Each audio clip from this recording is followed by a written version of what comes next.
Estamos no ônibus a caminho de Stonehenge. É uma viagem de 2 horas e lá vamos ficar 1h30 e aí voltamos a Londres.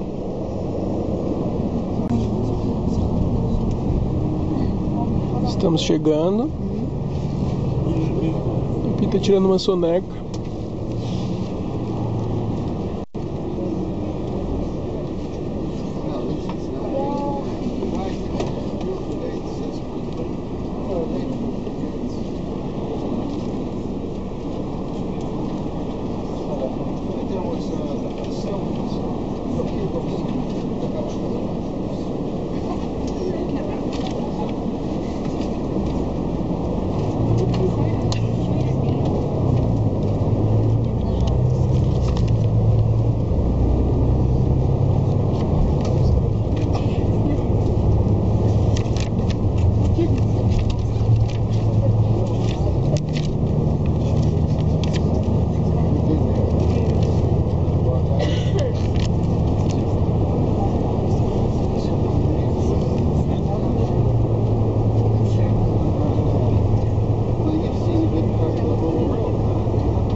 Estamos aqui do ladinho das pedras de Stonehenge.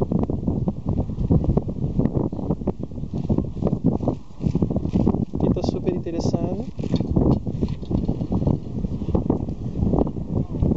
O primeiro círculo tem mais de 3.000 anos. E esse aí tem mais de 2.000 anos que está aí.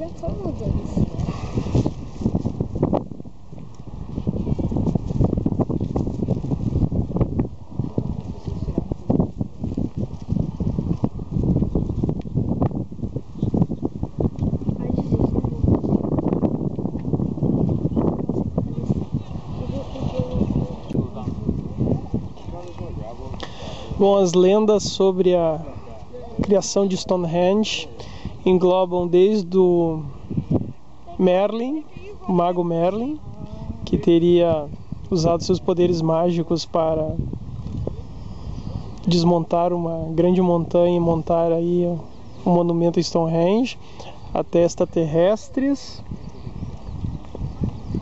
até diabo e gigantes. Na verdade, ninguém tem a menor ideia de como é que eles fizeram esse negócio. Tem uma pedrinha aí que pesa 45 toneladas. As pequenininhas pesam 5 toneladas. E elas têm encaixes, elas têm entalhes. Elas estão ainda montadas. Então, com quase 3.000 anos de idade, eles não têm ideia de como é que isso foi feito.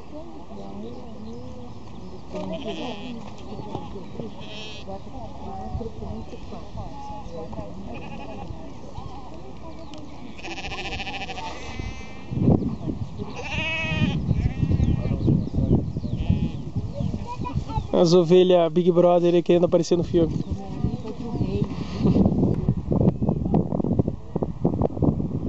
Essa pedrinha aí, essa pedra ela marca o solstício do inverno. Então o dia que tem a menor quantidade de luz às 24 horas. Originalmente eram 4 dessas pedras e cada uma marcava um ponto, formando um retângulo perfeito. Hoje só sobraram 2 dessas pedras. Também fala que na época dos romanos, os romanos já chegaram aqui, Stonehenge já existia, e esse local era usado para festas dos druidas.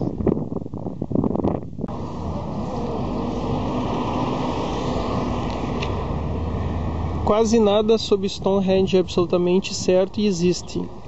ainda hoje, muitas teorias diferentes sobre diversos aspectos, incluindo a origem de seu nome. A opinião mais consensual é que a palavra Stonehenge vem do inglês arcaico stan, pedra, e henge, eixo. Ou seja, entende-se como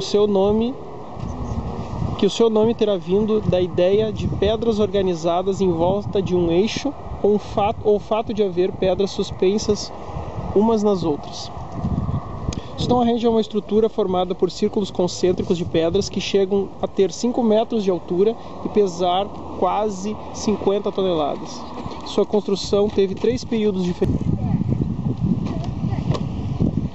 O primeiro período, cerca de 3.000 anos antes de Cristo, quando o monumento Stonehenge não passava de uma simples vala circular com cerca de 100 metros de diâmetro, dispondo de uma única entrada. Internamente, erguia-se um banco de pedras e um santuário de madeira, tudo eventualmente rodeado por um círculo exterior de 56 postes de madeira. Durante o segundo período, de 2150 a.C., deu-se a mudança do santuário de madeira e a construção de 2 círculos de pedras azuis. O alargamento da entrada, a construção de uma avenida de entrada marcada por valas paralelas alinhadas com o sol nascente do primeiro dia do verão, solstício, e a ereção do círculo externo, com 35 enormes pedras, as grandes pedras azuis.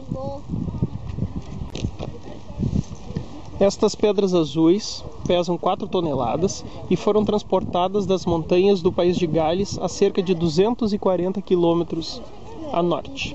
No terceiro período, de 2075 a.C., derrubaram-se as pedras azuis e foram levantadas outras gigantescas pedras, megalitos, estas medindo em média 5,5 metros de altura e pesando cerca de 25 toneladas.